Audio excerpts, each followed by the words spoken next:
नमस्कार दोस्तों, एक बार फिर से स्वागत करते हैं आपका हमारे चैनल एग्जाम सभा में। और आज हम एक अन्य किसान आंदोलन, इससे पहले मैंने एक नील की खेती के किसान आंदोलन जो कि बंगाल में हुआ था उसके बारे में हमने डिस्कस किया था, जो कि 1860 तक चला था, लगभग 70-80 सालों तक। ये आपका जो रिबेलियन था वो आपका धीरे धीरे पनपा, उसके बाद उसका कमीशन बनी, उनके लोगों के विचारों को काउंटर किया गया। ये सारी बातें थी। फिलहाल आज हम जो डिस्कस करने वाले हैं वो आपका दक्कन रीजन में होने वाले किसान आंदोलन की, जो 1875 में देखने को मिला। तो इसमें बात करेंगे, जो दक्कन का रीजन था वो बॉम्बे प्रेसिडेंसी के अंतर्गत आता था। आपको ये भी जानना जरूरी है कि पुराने क्षेत्रों को हम कैसे नए क्षेत्रों के साथ कंसीडर कर सकते हैं। तो बॉम्बे प्रेसिडेंसी के अंतर्गत आता था। अगर आज के बॉम्बे प्रेसिडेंसी की बात किया जाए तो वो किन किन क्षेत्रों को जोड़ता है मैं बताता हूँ।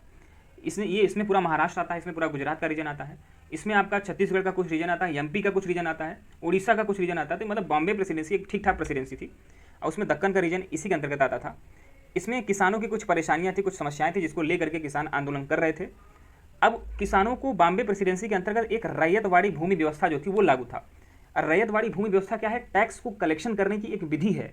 मैंने आपको पहले भी, अगर आपने नहीं देखा है हमारे पुराने वीडियोस, तो आप जा करके देखिए। मैंने रैयतवाड़ी और महलवाड़ी जो था, इन दोनों में ही आपका वीडियो मैंने बनाया है। तो रैयतवाड़ी और महलवाड़ी जो आपकी कर व्यवस्था है, उसको आप कराधान व्यवस्था है, उसको आप जा करके देख सकते हैं। फिलहाल हम बात करेंगे कि रैयतवाड़ी जो भूमि व्यवस्था थी उसके अंतर्गत क्या होता था। जो टैक्स था वो आपका सालाना बेसिस पे तय होता था। तो रैयतवाड़ी जो एग्रीमेंट होता था वो सरकार और किसानों के बीच सीधा सीधा होता था। और रैयतवाड़ी व्यवस्था में जमींदारों का कोई लेना देना नहीं होता था। इसमें किसान एक टैक्स जो है वो जमीन के आधार पर, जमीन के उपज के आधार पर क्या करते, जैसे मान लीजिए कि उसको वहाँ पे नहर है, वहाँ पे पानी की व्यवस्था है, तो टैक्स ज़्यादा देना पड़ेगा। अगर मान लीजिए थोड़ा सूखा क्षेत्र है, वहाँ पे उतनी अच्छी अनाज नहीं होती है, तो वहाँ पे टैक्स थोड़ा कम देना पड़ेगा। तो ये साल भर का एग्रीमेंट हर साल होता था, जो सरकार व किसानों के बीच में सीधा एग्रीमेंट होता था। इसी भूमि व्यवस्था को, इसी भूमि कर व्यवस्था को रैयतवाड़ी व्यवस्था कहते हैं। और डिटेल में जानना है तो आप, मैंने पहले ही कहा कि आप मेरे वीडियोस को देख सकते हैं। अगर भूमि प्रकार के हिसाब की बात किया जाए, मतलब अगर मान लीजिए भूमि किस प्रकार की है, काली मिट्टी है, लाल मिट्टी है, उसकी उपज कैसी है, उसमें नाइट्रोजन की मात्रा कितनी है, फास्फोरस की मात्रा कितनी है, अन्य जो इंग्रेडिएंट्स होते हैं वो कैसे हैं, उनकी व्यवस्था के आधार पर टैक्स को जो है वो आपका तय किया जाता था। जो देय टैक्स था, मतलब जो देने वाला टैक्स था, वो बहुत ज़्यादा था। किसान इसको दे पाने में अक्षम प्रतीत करते थे। यही वजह रहा कि उन्होंने दक्कन के रीजन में किसानों ने रैयतवाड़ी व्यवस्था के खिलाफ आंदोलन किया था। अब इससे किसानों को जो कर्ज दिया जाता था वो जमींदारों के द्वारा या फिर साहूकारों के द्वारा दिया जाता था, लेकिन उसको रीपे कर पाने में अक्षम होते थे। क्योंकि अगर मान लीजिए उस तरह की खेती नहीं हुई, उनकी लागत भी लगती थी, उनको खाद्यान्न, साल भर का खाद्यान्न की व्यवस्था भी करनी पड़ती थी, तो उनकी हालत ख़राब थी, वो टैक्स रीपे नहीं कर पाते थे। इसी वजह से ग्रामीण क्षेत्रों में कई लोग आपका कर्ज की समस्या से या आपका परेशान रहते थे। आज भी आपका महाराष्ट्र के कुछ रीजन में किसानों की आत्महत्या के बारे में आपने सुना होगा। किसान लोन नहीं चुका पाते, किसान आपका घर की खेती फसल खराब हो जाती है, उनको खाद्यान्न नहीं बचता है। तो वो समस्याएं आज भी सोचिए कि हम 21वीं शताब्दी में जी रहे हैं, लेकिन किसानी समस्या जो है वो अभी भी आपका काउंटर नहीं हो पाई है, उनका जो समाधान है वो नहीं निकल पाया। तो इस विषय में हमें विचार करना चाहिए। 1861 की अगर बात किया जाए तो यूएसए में सिविल वॉर चल रहा था, ठीक है। और उसमें होता क्या है कि सिविल वार का मतलब है कि ऐसा नहीं है कि वो यूएसए जो है वो आपका स्वतंत्र नहीं हो चुका था, लेकिन आपने सुना होगा कि वहाँ पे जो निग्रो प्रजातियाँ रहती थी उनके साथ फिर भी प्रताड़ना चलती थी। मतलब जो गोरे लोग होते थे वो मानते थे कि हम सर्वश्रेष्ठ हैं और इनको केवल हमारी सेवा के लिए रहना चाहिए। तो इन्हीं के बीच में कन्फ्लिक्ट चल रहा था। और उस समय क्या हुआ कि जब सिविल वार होने लगा तो जो खाद्यान्न का प्रोडक्शन का जो वो था, आप कह सकते हो कि लेवल था, वो आपका यूएसए में गिर चुका था।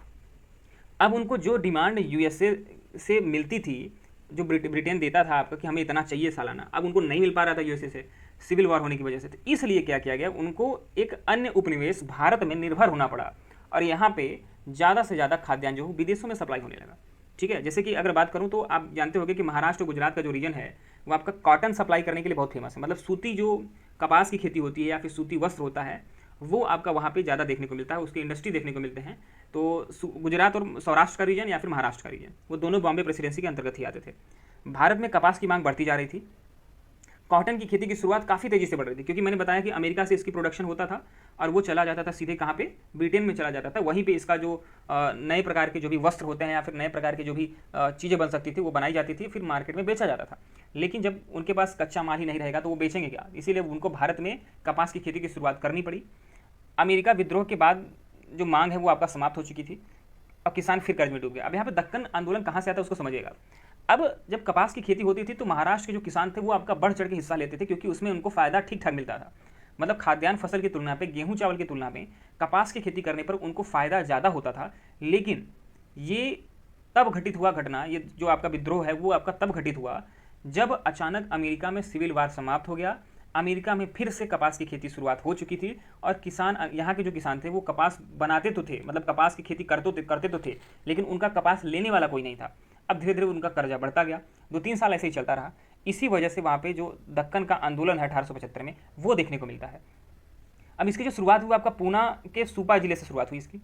अगर बात किया जाए 1875 में, तो किसानों ने बाजारों पर हमला कर दिया, जमींदारों के निवास पर हमला कर दिया, उनके जो अकाउंट बुक थे उसको फाड़ दिया, साहूकारों के घरों को तोड़ दिया, व्यापारी व मनी लेंडर के घरों को तोड़ दिया।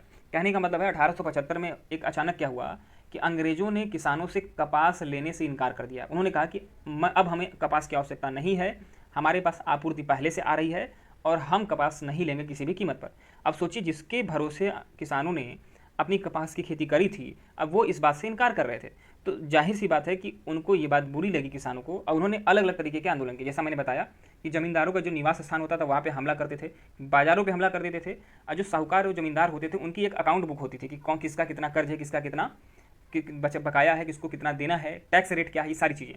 तो अकाउंट बुक को उन्होंने फाड़ना शुरू कर दिया, उनको गायब कर दिया, साहूकारों के घरों को तोड़ दिया, व्यापारियों मनी लेंडरों को काफ़ी नुकसान पहुँचाया। तो ये सारी समस्याएं थी जिसको हम विद्रोह के तौर पे जानते हैं कि हाँ, ये दक्कन का किसानों का विद्रोह था। फार्मर जो थे वो आपका नेतृत्व, जो ग्रामीण हेडमैन थे उनके द्वारा आपका यहाँ पे इनका नेतृत्व किया जाता था। अकाउंट बुक फाड़ना उनका मुख्य उद्देश्य था, क्योंकि उन्हीं में उनका कर्ज दर्ज होता था। मतलब जितना कर्ज जो है किसानों के पास है वो दर्ज कहाँ पे होता था, किसी अकाउंट बुक में। तो अगर अकाउंट बुक को ही हम फाड़ देंगे तो हमारा जो कर्जा है वो सब माफ़ हो जाएगा, उनको पता ही नहीं रहेगा किसके पास कितना कर्ज है, तो वो किस आधार पर हमसे मांगेंगे। मनी लेंडर जो था वो आपका जो उसका सामाजिक बहिष्कार शुरू हो चुका था, जो मनी लेंडर था उसको सामाजिक बहिष्कार किया जा रहा था किसानों के द्वारा। विद्रोह लगभग 2 महीने तक चला, करीब 30 गांव में ये आपका विद्रोह महाराष्ट्र के रीजन में फैल चुका था, बॉम्बे प्रेसिडेंसी के अंतर्गत फैल चुका था। यमजी रानाडे का आपने नाम सुना होगा, उन्होंने पूना सार्वजनिक सभा की स्थापना की थी और उन्होंने इसका समर्थन किया। रानाडे का नाम आपने काफ़ी सुना होगा। तो इन्होंने एक सभा बनाई थी, पूना सार्वजनिक सभा, उसके द्वारा इन्होंने इन किसानों का सहयोग किया। ठीक है, पुलिस को लॉ और ऑर्डर हेतु कई महीने लगे, मतलब लॉ और ऑर्डर को वहाँ पे रिटेन करने के लिए, एक बार फिर से स्थापित करने के लिए कई महीने उनको लग चुके थे। गवर्नमेंट ऑफ इंडिया ने बॉम्बे सरकार को प्रेशर दिया और कार्रवाई करने की बात कही। ठीक है, ये आपका जो है आपका किसी एक पर्टिकुलर प्रेसिडेंस या प्रदेश में हो रहा था।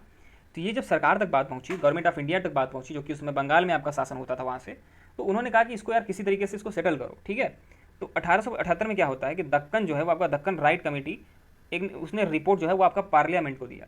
दक्कन में जो विद्रोह हुआ था, दक्कन में जो आपका ये कांड हुआ था, उसके लिए एक कमेटी बनाई गई और उस कमेटी ने पार्लियामेंट को रिपोर्ट दिया कि ये घटनाएं हुई हैं।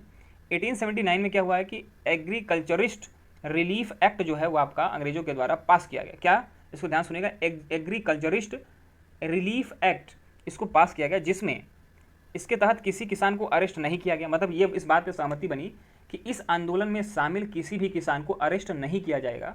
दूसरी बात, किसी को जेल नहीं भेजा जाएगा, और यदि टैक्स न दे पाए तो उनको किसी भी तरीके से प्रताड़ित नहीं किया जाएगा। इस बात पर सहमति बनी एग्रीकल्चरिस्ट रिलीफ एक्ट के द्वारा।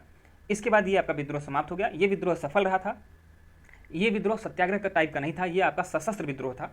इस वीडियो में फिलहाल इतना ही, और इसी तरह के वीडियोज़ को देखने के लिए हमारे चैनल को सब्सक्राइब करना न भूलें। धन्यवाद।